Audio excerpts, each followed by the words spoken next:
Hi, everyone. We've dealt with the understanding on this topic, which is analysis of financial statements. What we would now like to do is apply that understanding with the help of several questions and scenarios to test our knowledge. All right. We are provided with this information about a question, and this question was tested, by the way, in May 2018. All right. The information says that Stars Limited is a multinational entity that owns three properties. All three properties were purchased on 1st of April 2016. The details of purchase price and market values of the properties are given as under. There's a property 1, 2, and 3. The first property is a factory. The second property is also a factory, which suggests that it's for business use. And the third one is a let out building. Now, this is something which is rented out. It's a property, of course, a building, but it's a let out one. All right. The purchase prices, the market prices, the useful life, and the measurement criteria, the accounting aspect, accounting policy of each of these properties is given as well. So the first property is measured under cost model, second property is measured under revaluation model, and the third property is also measured under revaluation model. It says that property 1 and 2 are occupied by Stars Limited, whilst property 3 is let out to a non-related party at market rent. The management presents all three properties in balance sheet as property, plant, and equipment. The company does not depreciate any of the properties on the basis that the fair values are exceeding their carrying amounts and recognizes the difference between the purchase price and fair value in the statement of profit or loss.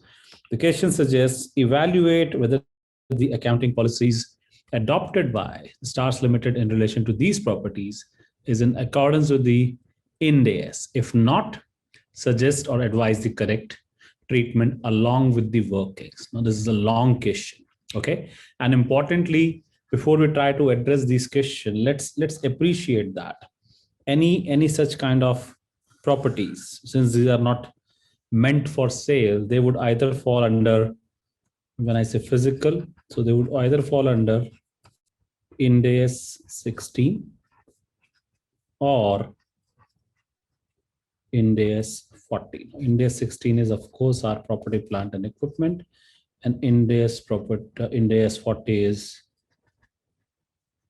the investment property for us. Okay. Now, why it would be important? Because we are talking about something which is, a let out building, right? Now, if I were to understand this discussion requires me to first of all talk about the recognition criteria. So we need to define the meaning of a property, plant, and equipment. Okay. The recognition criteria for property, plant, and equipment is straightforward. Any tangible, non-current assets used for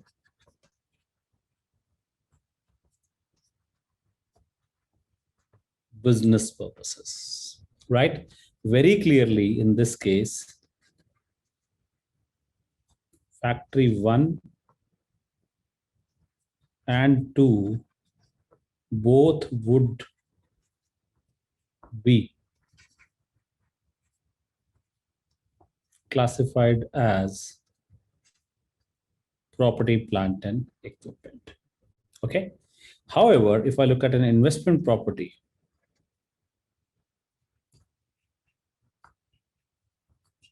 okay, now investment property is again defined. The recognition criteria suggests that any property that is held for rentals or capital appreciation or both. Okay, so very clearly, since property 3 is a let out building, right? So it simply means that the building or the property 3 would be classified as investment property. Now, simply means that the management presenting these properties in the balance sheet as property, plant, and equipment is not a correct classification. So we can simply mention that the classification done by the management is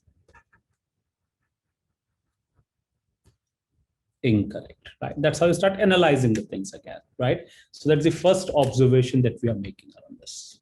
Okay. Now, the other thing that you observe from this perspective, the subsequent measurement aspect, it says that the property 1 is measured under cost model and property 2 is measured under revaluation model. Of course, the property 3 is also measured under revaluation model. We'll try to come to that in a while, right? So what you want to remember here is that under property, plant, and equipment, the assets may be measured under cost or revaluation model. However, the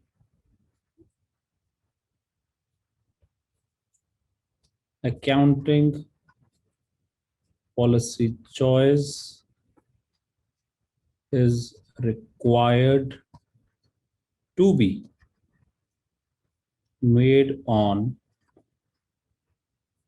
a class basis. The accounting policy choice is required to be made on a class basis, which simply means that since both property 1 and 2 are or fall within the same class, are of the same class, which is basically a factory, right? Both assets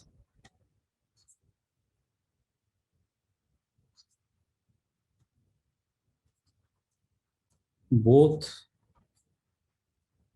properties need to be either measured under cost or revaluation model. I can either use a cost model for property 1 and property together, or I may use also, let's say, a revaluation model, but I can't have two separate models for each of these properties. Okay, so that's something that you again want to observe, right?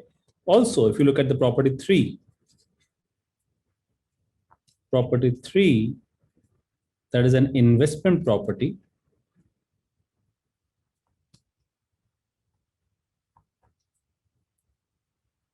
cannot be measured under revaluation model, right? That's something which is provided, okay? Due to the fact that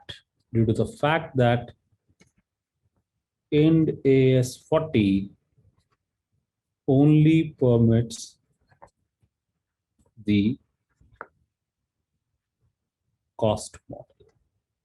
Okay, that is something which is the second observation as a part of this particular discussion. Okay, of course, there are also requirements on the treatment, etc. We'll come to that, but there is one more point which is importantly observable. The company does not charge any depreciation. Okay, because of the assumption that the fair value is higher than the carrying amount. Okay, now the depreciation does not work like that in a practical life. Depreciation is certainly applicable to any assets, whether you measure these assets under a cost model or under a revaluation model. When we say the property, plant, and equipment. Of course, the only criteria is if a property or an asset has an indefinite, life. Okay, and that is normally and only applicable to, for example, land. Okay, but this is a factory, this is a structure, so we don't have any likelihood, for example, where we can say that we cannot charge depreciation in this scenario. Okay. So what I was saying is that the observation made by the management that the properties may not be depreciated since their fair value exceeds the carrying amount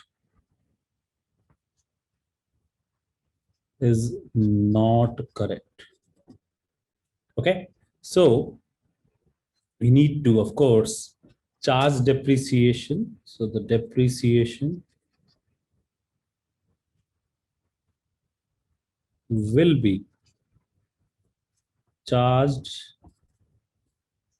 on the basis of expected useful life of the asset. That's what you want to remember. The depreciation will be charged on the basis of the estimated or expected useful life of the asset. And we are provided, by the way, that the life of the first property is 10 years, the second property is 10 years, and also the third property is 10 years. Okay, so all these properties are subject to depreciation. Okay, so that is where this observation is also addressed. So first thing first that we have done is, first of all, saying that the property 3 is an example of an investment property, while property 1 and property 2 are both examples of property, plant, and equipment. Again, the second observation that we made is that both property 1 and property 2 being factories, they fall in the same class of an asset, which means that you can either apply the cost model or you can apply the revaluation model. You can't have a choice of selecting one model for one factory and another model for the other factory. Okay, so we'll be doing those calculations as well. Okay, when, for example, let's say the factory is measured using the cost model, and what is the calculation if they're measured using the revaluation model. Okay, and then we also said that the depreciation does not really apply by comparing the fair value versus the carrying amount. It is always based on the expected useful life, which is limited, right, for each of these properties. So we shall be depreciating them all, right, depending on what is the value basis that we want to use. Okay, so that's how you start looking at it. Of course, the question also requires us to do the treatment or the correct treatment using the workings. So you should not be missing that part in the question, right? So when I'm doing the workings, let's try to appreciate it. We are provided property 1, 2, and 3.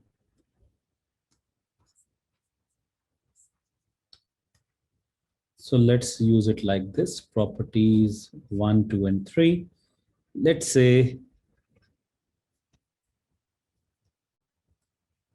using the cost model, right? We need to depreciate it using the cost model. So we are provided, by the way, the purchase price 30,000, 20,000, 24,000, right? By the way, the cost model is only applicable for the factories which are property 1 and property 2 respectively. Okay, we are given the expected useful life, which is 10 years, 10 years, and 10 years. Depreciation, by the way, just to remind you, would be also chargeable to the investment properties. Okay, so that's where an investment property, when measured, it is as good as, let's say, a property, plant, and equipment as far as the accounting treatment under the cost model is concerned. Okay, so what I was saying is that we're talking about, of course, the date of purchase, which is 1st of April. We are given the market values on 31st of March. So I think if you look at purely the the expected life and the original cost, we may say the annual depreciation would be, of course, 30,000 divided by 10, which is 3,000. 20,000 divided by 10, which is, of course, 2,000, and 24,000 divided by 10, which is 2,400. Okay, right? Now we look at the next step.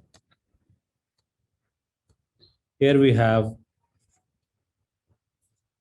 using revaluation model for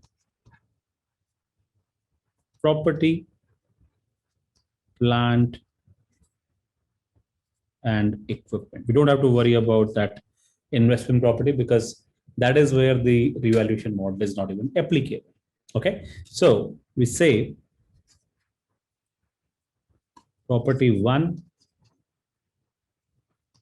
and property 2. Okay, now of course we have provided that the market value is given on 31st of March 2017, which is, for example, let's say after 1 year of the date of purchase. So we can say my purchase price, which was on 1st of April 2016. So these calculations do not really change. Okay, expected life 10 years and 10 years. My depreciation for the year, that is, of course, 3,000. We have done these calculations, so we don't have to do those calculations one again, which means that the carrying amount as at 31st of March 17. Now this becomes 30,000 minus 3,000, of course, 27,000. And this is 20,000 minus 2,000, that becomes 18,000. Okay, now we are saying revalued amounts. Okay, this is 32,000 and this is 22,000, which means that there's a revaluation surplus of 5,000. So we can make it like 2 and 1. This is 2 minus 1, and this would be, of course, 4,000 here, right? We may also say the remaining useful life is 9 years each. So my annual depreciation will be calculated. This is 32,000 is my revised value and 9 years is my remaining useful life. Likewise, 22,000 and 9 years. So we may say that my annual depreciation can be calculated at 32,000 divided by 9, and of course 22,000 divided by 9 as well. We can do that calculation, of course. That would come at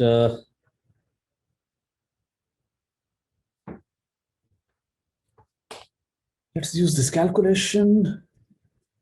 That becomes 3,555, and this becomes 2,444. All right, so that is how you're able to explain to the examiner in terms of what is your analysis, right? What is your understanding of the question, and you're able to, of course, do the stepwise calculations along with, importantly, along with the principles or the underlying principles as far as those analyses are concerned. You have to explain both the calculation as required under the question along with the workings as it mentions.